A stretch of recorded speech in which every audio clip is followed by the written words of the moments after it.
or Project Truth Warrior. Here is Trump talking with Hannity, and off we go. Tired, are you? I'm not that tired. I'm excited because we had an incredible day today in Ohio. We had an incredible time in Indiana. And now we're with you. You left nothing on the field. 11 stops, 11 cities. No, but I feel very guilty about interrupting Judge Janine. I don't like doing that. She'll give you an earful about it probably soon. The closing arguments seem to be the same. I started my show tonight and I said, this is where we were 2 years ago. This is the record of Obama. Right. By the way, the biggest joke I saw this weekend is him saying, a guy that said, you didn't build that. I started this. And I'm like, no. It's no. ridiculous. It is. And frankly, if their agenda kept going forward, meaning if the other side had won, we would have been down 4.2 or 6 or 7. We were going down. It was very bad when I took it over. And if we didn't open it up and cut regulations, the whole Obama thing would have collapsed. It would have been a disaster. 4.5 million jobs in less than 2 years. Yeah. 4.3 million Americans off of food stamps. 4 million Americans out of poverty. A path towards energy independence. You spend $3.5 billion on the border wall, and I know you're disappointed. You want the rest. Well, I want to build it at one time, and you need it, and you see it. But now we have the incredible military forces out there, and they're putting up barbed wire fences. We have a barbed wire wall, and you see that what they're doing, highest level.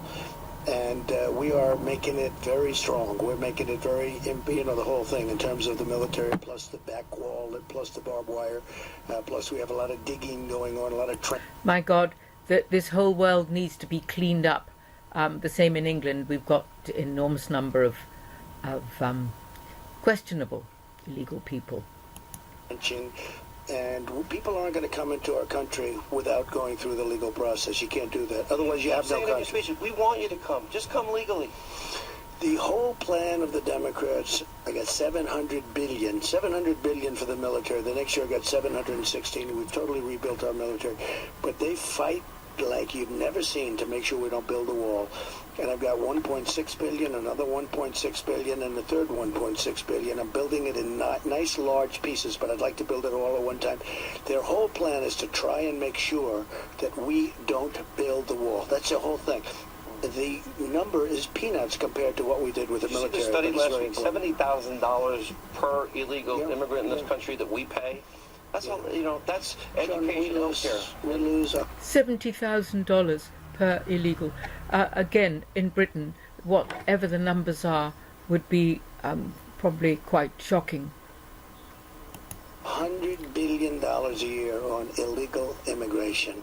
We lose that in 1 year. If you spent the money to build the wall, it's just a tiny fraction of 1 year.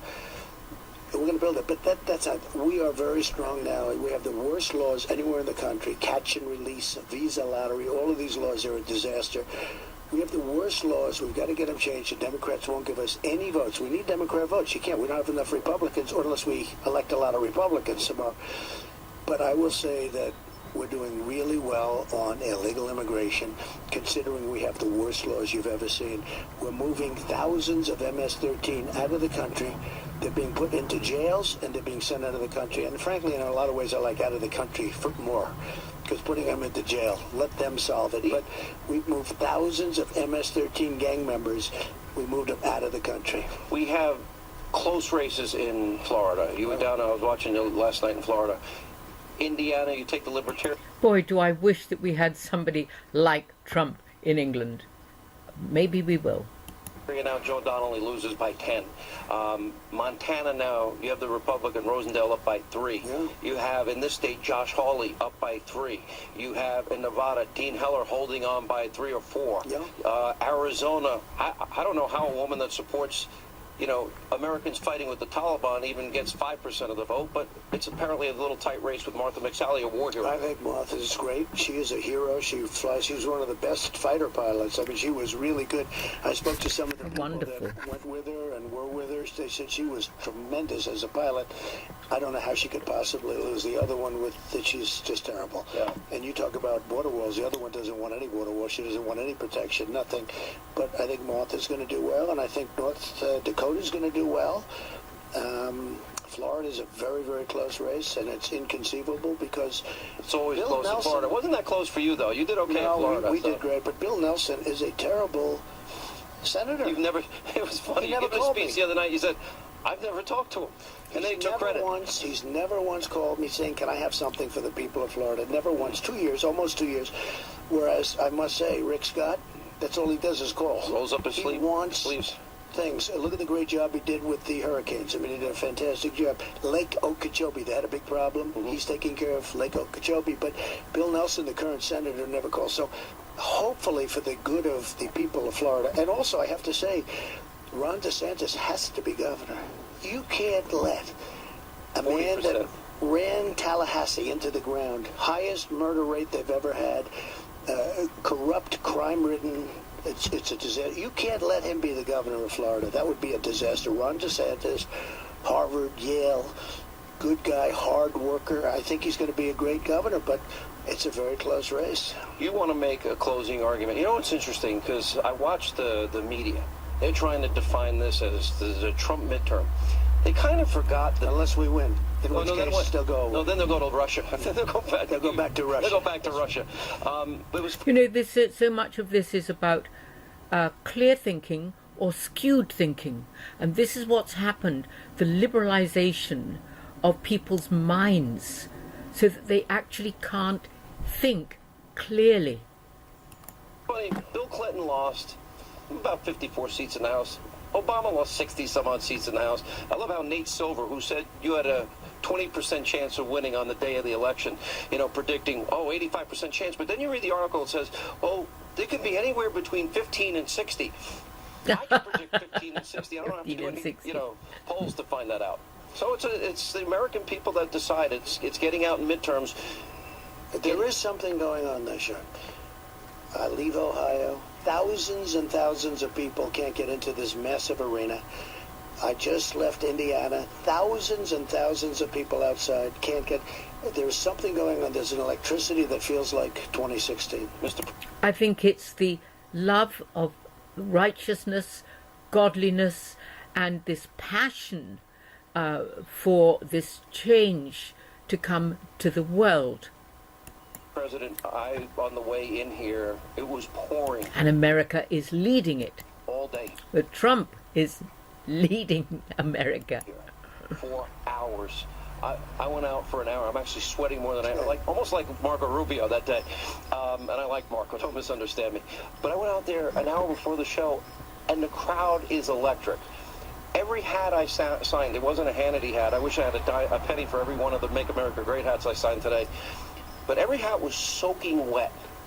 There's a bigger crowd outside than there is inside. Sure. What do you want to say to the Americans? We have about 30 more seconds. Am I right on the... Well, I'm just... 90 seconds, okay. I'm just honored because no matter where I go, it's the same way. It's not like just in Ohio or just in Indiana or just right here in Missouri. I'm so honored by it. There's something going on. And it reminds me of 2 years ago when I knew something was going on. And you knew it, by the way, and people... I think it's called the Spirit of God. He's a very spiritual man, Trump.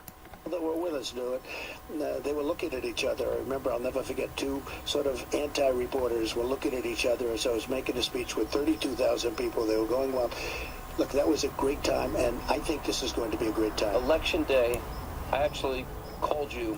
I said, you're going to get bad news about 5:30 or 5:15 that afternoon. You lost Florida, North Carolina, Pennsylvania, Michigan, and Wisconsin. And you won them all. Polls don't mean anything. The poll that matters is tomorrow. I lost him based on the fake news. Fake news. But about 2 hours later, when they counted the actual votes, we won very easily. The home of Rush Limbaugh. Oh, yeah. Great. And Cape Girardeau is hometown America for you. Mr. President, good luck. Thank you very much. You left it all on the field. Well, and we that's did. the way it should be. We did, and I think you missed my opening monologue tonight. It was... I did. No, I saw it on the plane. Actually, I saw it on the plane. I'll go find I never miss your opening monologue. Yeah. I would never do that. Mr. President, Thank good you. luck. Thank Great you to very be with much. you. Thank you for being with us. We appreciate it. All right, we're out of time. Let not your heart be troubled. The news continues. Laura Ingraham is standing by. Laura, how are you? You want to say hi to the President? Hi, Mr. President. Hi, Laura. Are you gonna close this really, or what? You are doing some job. You're doing very proud of her. She's laughing. I'm out of time. He's always so complimentary to those that really work hard. God bless, and get out there and make it red for the world.